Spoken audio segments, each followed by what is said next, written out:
How's everybody? Nice to see you. Thanks for coming today. I appreciate it very much, and I'm just delighted to be here. How many of you have never seen me before? This is your first time. Wow, everybody. I keep thinking I'm famous, but I guess, that settles that. Anyway, nice to see you. I've got some interesting ideas to share with you. If you're ready, say I'm ready. And if you'll take some good notes, I got some lists for you to make that you can take home with you and ponder at later times. Some of the things I want to share with you. I was raised in southwest Idaho. My parents gave me an incredibly excellent start in my life, which I appreciated very much. But I quit school at age 19, unfortunately. My reasoning was, I'm smart enough to get a job. How much smarter do you need to be? And with that shallow thinking, I quit school, age 19, and got a job, went to work. A little while later, got married, started a little family, and I'm struggling and, trying to do my best. But it seems like each year I'm falling just a little bit further behind. Finally, age 25. The climax of my sort of, weariness with where I was, not doing as well as I thought I should, I hear a knock on my door, and I happen to be home alone. When I opened the door, there was a little Girl Scout about this tall selling Girl Scout cookies.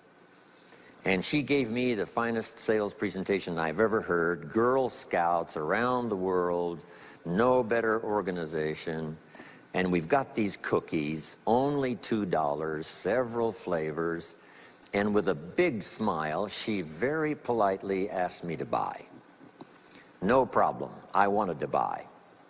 Big problem, I haven't got $2 in my pocket. Now, I'm a grown man, I live in America, I've been to 1 year of college, I'm married, I've got a family, and I don't have $2 in my pocket. And I didn't want to tell her that. So I did what I thought was next best. I lied to her. I said, hey, look, I've already bought lots of Girl Scout cookies. I've still got plenty in the house that we haven't eaten yet. And she said, oh, that's wonderful, thank you very much. And she leaves. When she leaves, I say to myself, I don't want to live like this anymore. I mean, how low can you get lying to a Girl Scout? I mean, that's about as low as you can go. But I promised myself that day I was going to start my search of finding opportunity, finding somebody who could teach me and coach me on doing much better for myself and for my family and for my future.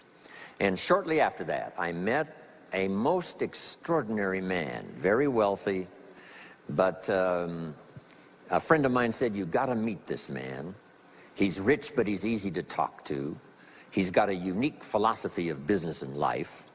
And the more he told me about this man, the more I said, I've got to meet this guy. And shortly after that, I had a chance to meet him. Sure enough, when I met him, I was impressed. Obviously, he was rich, but he was friendly and easy to talk to. And I said to myself, if I could just get around someone like him, and if he would coach me, I would be willing to learn anything. I'd love to be like him.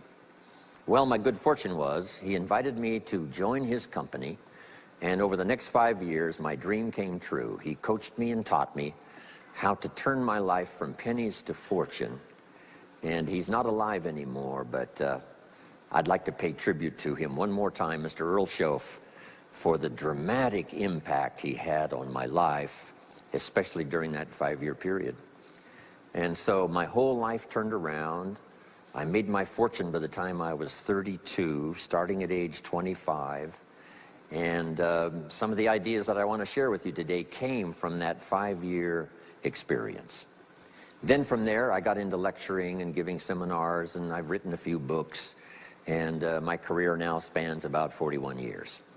But I'll never forget the impact this gentleman had on my life with a few simple concepts that totally changed my life, changed my future, and changed everything.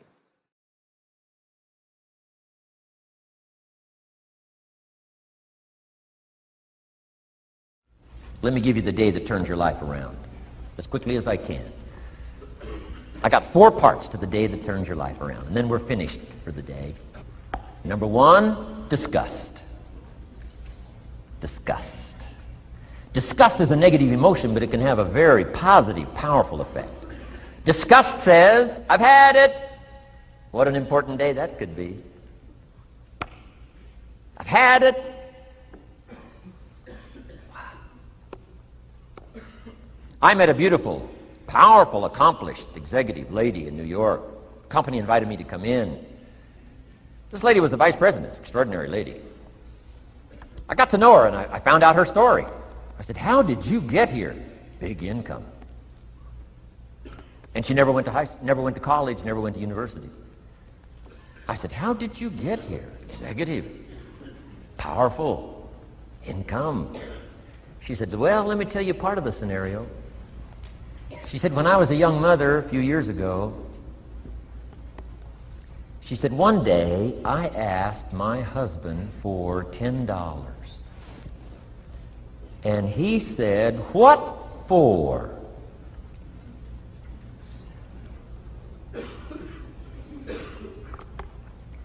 She said, before that day was over, I decided I would never, ever ask again. She said, I started studying opportunity, found it, took the classes, put myself through the schools, did the scenario. Now I'm vice president. I make a lot of money.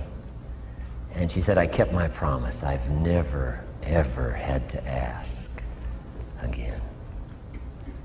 It's called a life-changing day. The day you say, enough is enough.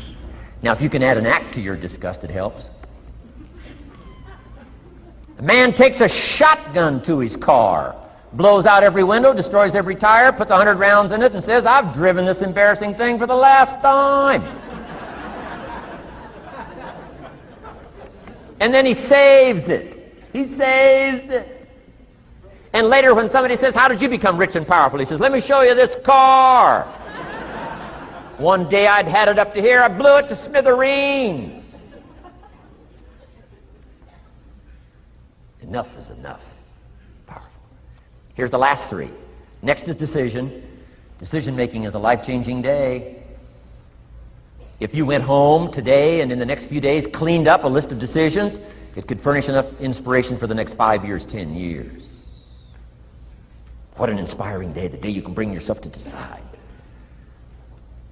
And here's the 3rd one, desire, wanting too bad enough. Who knows the mystery of that? We don't know. But here's something I do know. Sometimes desire waits for a trigger, waits for something to happen. Who knows what the happening may be? A song, the lyrics, a movie, the dialogue, a seminar, a sermon, a book, an experience, confrontation with an enemy, a conversation with a friend who finally levels with you. Whatever the experience it is, it's so valuable. And here's my best advice. Welcome all experiences. You never know which one is going to turn everything on. Don't put up the walls. The same wall that keeps out disappointment keeps out happiness. Take down the walls. Go for the experience. Let it teach you. And here's the last one. Resolve. Resolve says I will. 2 of the most powerful words in the language. Benjamin Disraeli said, nothing can resist a human will that will stake its existence on its purpose. Shortly put, I'll do it or die. Best definition of resolve I got from a little junior high girl, Foster City, California. I'm going through some words one day. I got to this one and I asked the kids, who can tell me what resolve means? Some didn't know, some tried. Interesting. The last one was the best. Little girl about 3 rows back, she said, I think I know, Mr. Rohn'un. I said, what? She said, I think resolve means promising yourself you will never give up. I said, that's the best I've ever heard.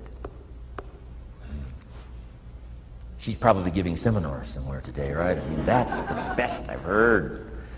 I asked the kids, how long should a baby try to learn how to walk? How long would you give your average baby? Before you say, hey, enough's enough. No. Any mother in the world would say, you're crazy. My baby is going to keep trying what? Until. What a magic word. I want you to write it down. Until. Promise yourself you'll read the books until your skills change. You'll go to seminars until you get a handle on it. You'll listen to it until it makes sense. You'll go for it until you understand it. You'll practice it until you develop the skill. Never give up until, however long that is. Step by step, piece by piece, book by book, word by word, apple by apple. Walk around the block, walk around the block. Go for it. Don't miss the chance to grow. And resolve that you'll pay the price until you learn, change, grow, become. Then you'll discover some of life's best treasures when you pay that